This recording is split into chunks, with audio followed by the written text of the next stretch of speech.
My hubby kicked me out for a silly kiss during a spin the bottle game. My husband was the most annoying man ever. You cannot comprehend the man's ego. He had the arrogance to kick me out of his house over a ridiculous game. He was also playing the game, so I assumed he was fine with it. I had no idea my husband was pompous and petty, but do you want to know one thing about me? I was more petty. He attempted to make me feel stupid and make sure I regretted it, but I chose to play at his own game. Yes, I played my husband's game of making sure I regretted my decisions. I needed to make sure he felt the regret himself. And there was a fierce conflict between us. Prior to this event, we were cool. I had enjoyed being married to my spouse. He had been one of the most charming and pleasant persons I had ever met. This was one of the reasons I was attracted to him. My name is Paige and I am 26 years old. My husband's name is Robert and he is 29 years old. I'd met Robert at my friend Lillian's birthday party. He appeared out of place. I approached him and struck up a conversation. From there, I learned that he was pursuing a master's degree in investment and asset management at the University of Tulsa in Oklahoma. He had traveled all the way from Tulsa to Norman in OK for Lillian's birthday celebration because Lillian had told him she wanted him to meet someone, and that someone was me. We got along well once Lillian publicly introduced us. We quickly became friends and spent weekends together when he drove down from Tulsa to see me, or I would go see him. I wasn't in college because I didn't go and was constantly trying to make ends meet back then.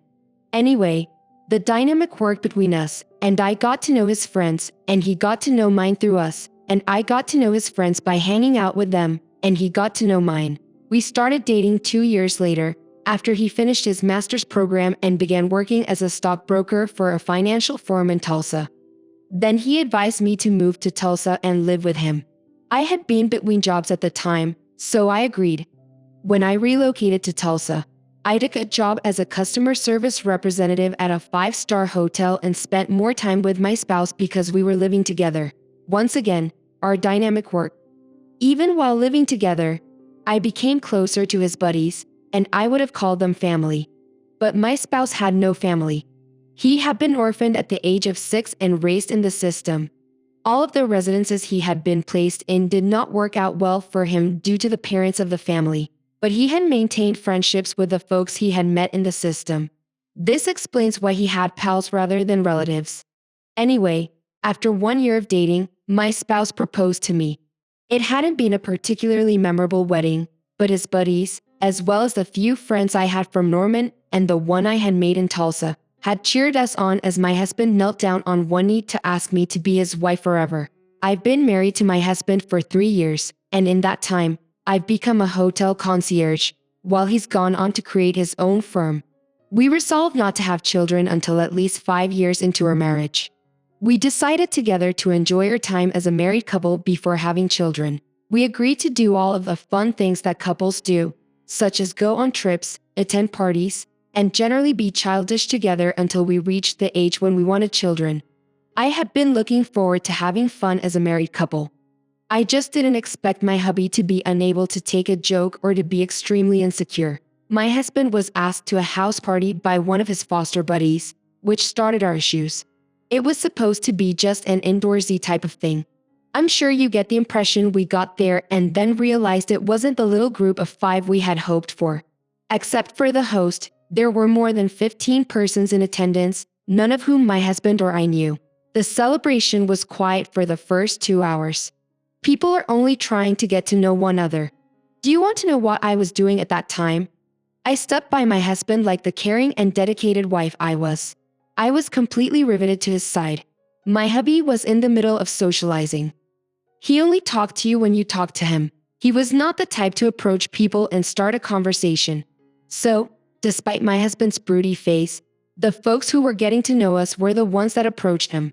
Then, after 2 hours of basic chatting with music playing in the background, the host, who happened to be my husband's buddy, complained that the party was too dull and that something needed to be done to liven it up. Boom. Someone suggested a game of spin the bottle, and in a room full of adults over the age of 25, more than half consented. More than half wanted to play a juvenile game, and I was one of them. I was excited since it had been a long time since I had participated in something like that. Call me childish if you will, but when the presenter asked for volunteers, I raised my hand, along with 8 others. As you might expect, my husband was already furious, and he informed me quietly that I shouldn't participate in the game. He had been rather severe when he told me not to join, but I took it as him trying to ruin my evening's fun. After all, he was the one who brought me to the party in the first place. And as things started to get exciting, he wanted to put a stop to it. There was no way that would happen. I jumped in without his permission, and it wasn't until the bottle fell on one of the girls in the circle that I realized only singles had stepped in to play the game. Did I regret my conduct at that time? Yes, I did. But I couldn't back out then, since the whole point of my spouse and my marriage was to be adventurous and have so much fun before we had to start carrying on the duty of children that other people would be envy of what we have. And if I had backed down, they would have seen my husband as controlling, which he was, and me as boring, which I wasn't. So I continued with the game. What is the worst that might have happened? A few minutes later, I understood the worst case scenario when the bottle mouth pointed to me and the bottle, then to a guy who wasn't in my husband's friend group. Then he dared me to remove a piece of my clothing. The murmuring began instantly because other people, aside from the idiotic dimwit, had noticed I was a married woman and were all gazing back and forth between my husband and me to see if an alpha fight would ensue.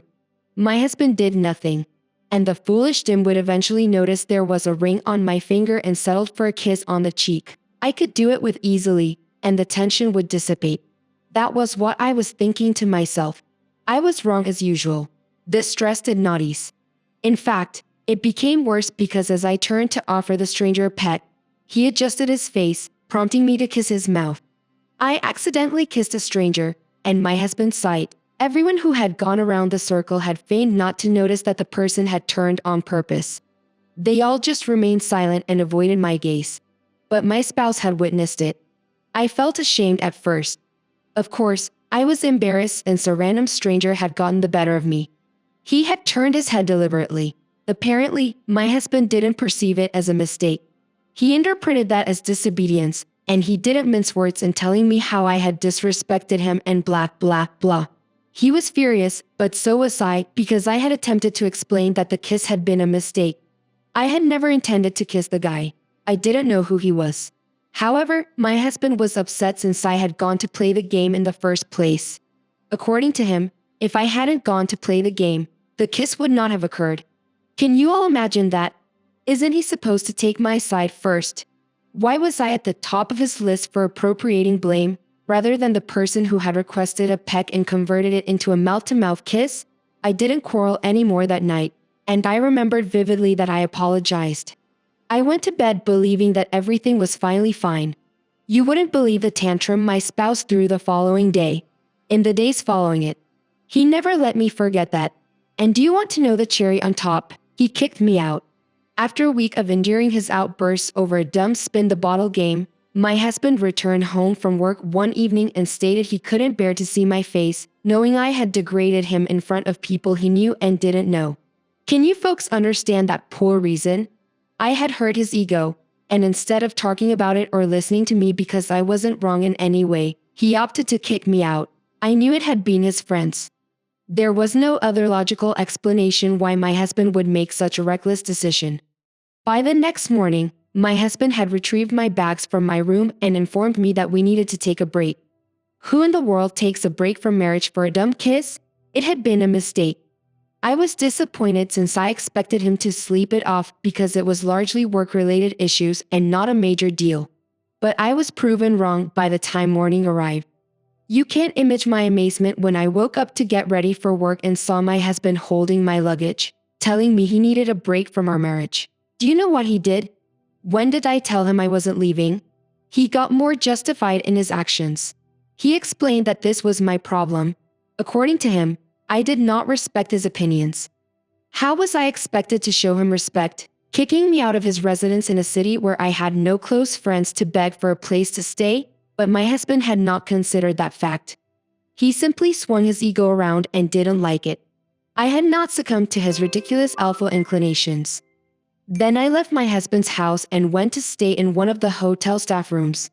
I had to stoop low to ask my coworkers if they had an extra room for me to sleep at their homes. To say I was furious wouldn't even begin to describe it. All because of one foolish kiss. If I had actually kissed the idiot, I wouldn't have been as outraged. But I hadn't intentionally kissed the man.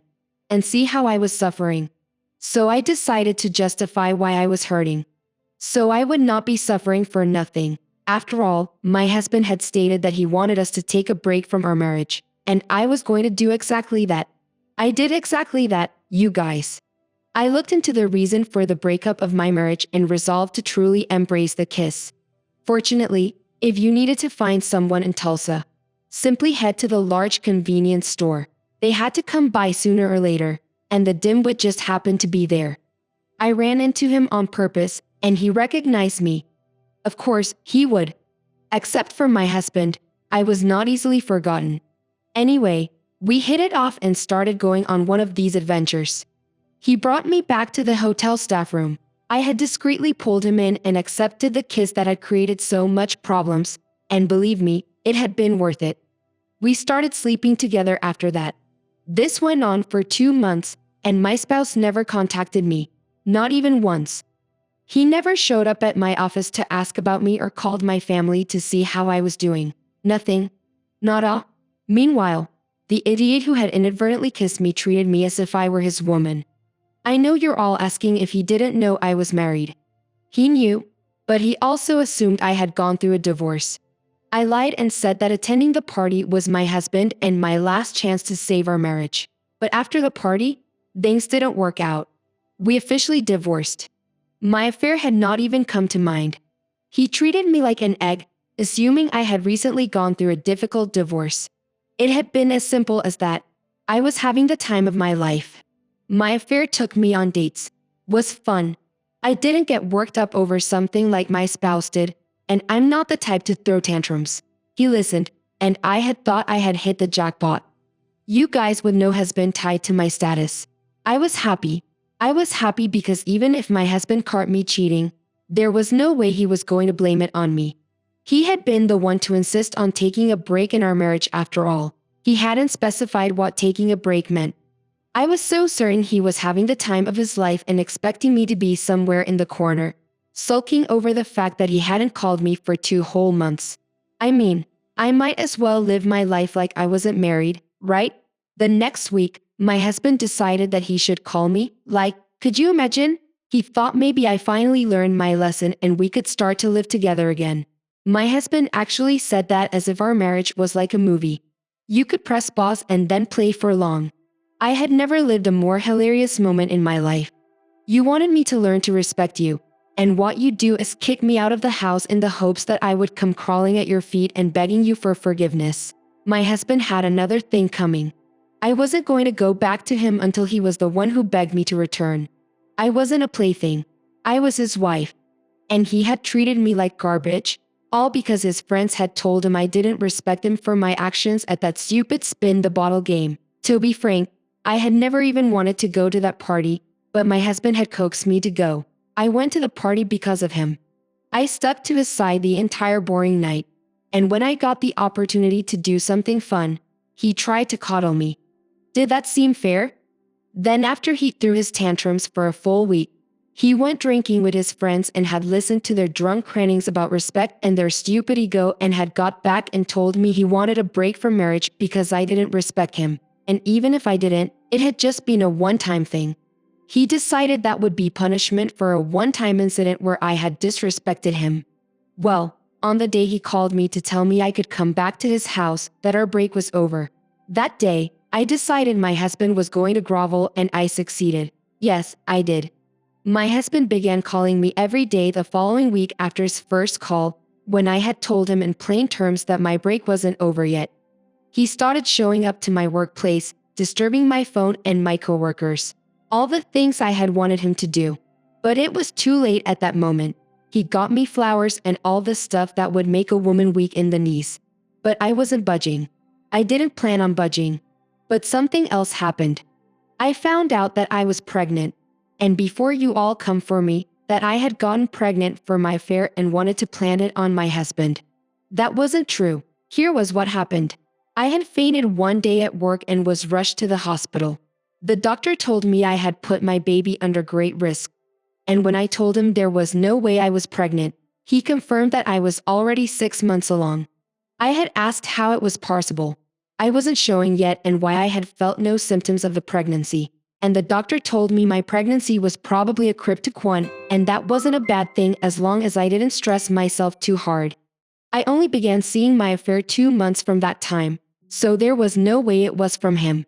So I had to go back to my husband, but I didn't tell him I was pregnant just yet. I wanted to see how he would treat me because in my mind, I didn't think our marriage would work again.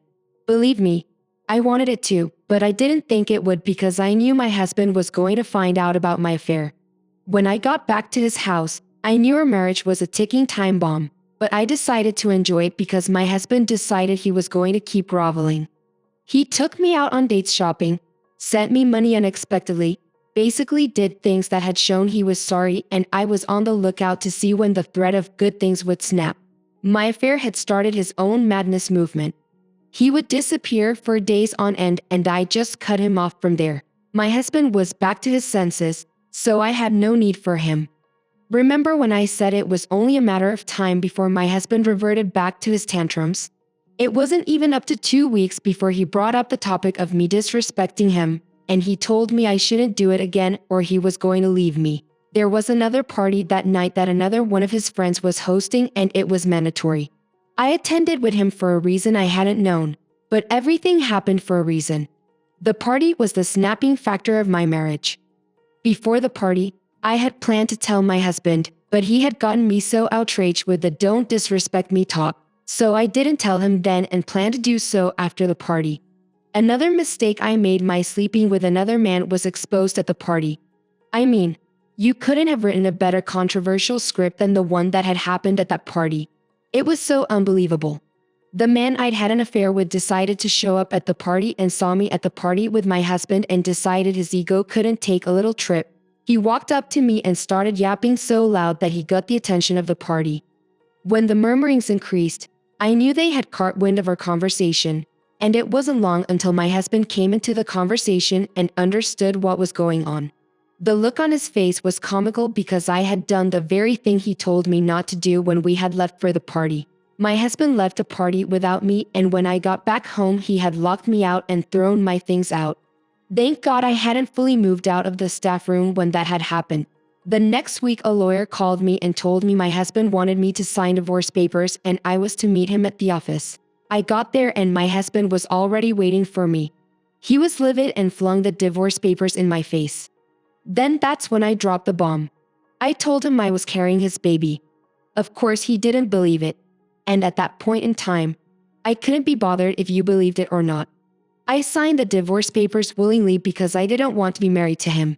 I already knew our marriage was over, just like I had said before. If you're wondering if he asked for a paternity test, he did. My baby was born 2 months later, and my ex-husband got the paternity test and found out it was his daughter. Do you know this man had the effrontery to take me to court to drive me of my right to take care of my child? He wanted to take my child from me. Luckily, the court didn't find any tangible evidence that I was a bad citizen and granted us both joint custody of our child. And he was fined for wasting their time. Served him right next time. He wouldn't be so stupid. I went back to Norman after the court settlement and we agreed to him coming to see our child once in a month till my daughter grew older for him to be taking her on weekend visit to Tulsa. That's how my marriage ended. And in my heart, I have no grudges against my husband, but I hope he fixes his ego trip before he gets married again. Thank you for taking the time to hear today's tales. If you enjoyed listening, please like and subscribe if you have not already. Also, leave a comment below with your thoughts on what transpired. If you have a tale to share with me regarding your own or someone else's circumstance, please do not hesitate to contact me. Take care.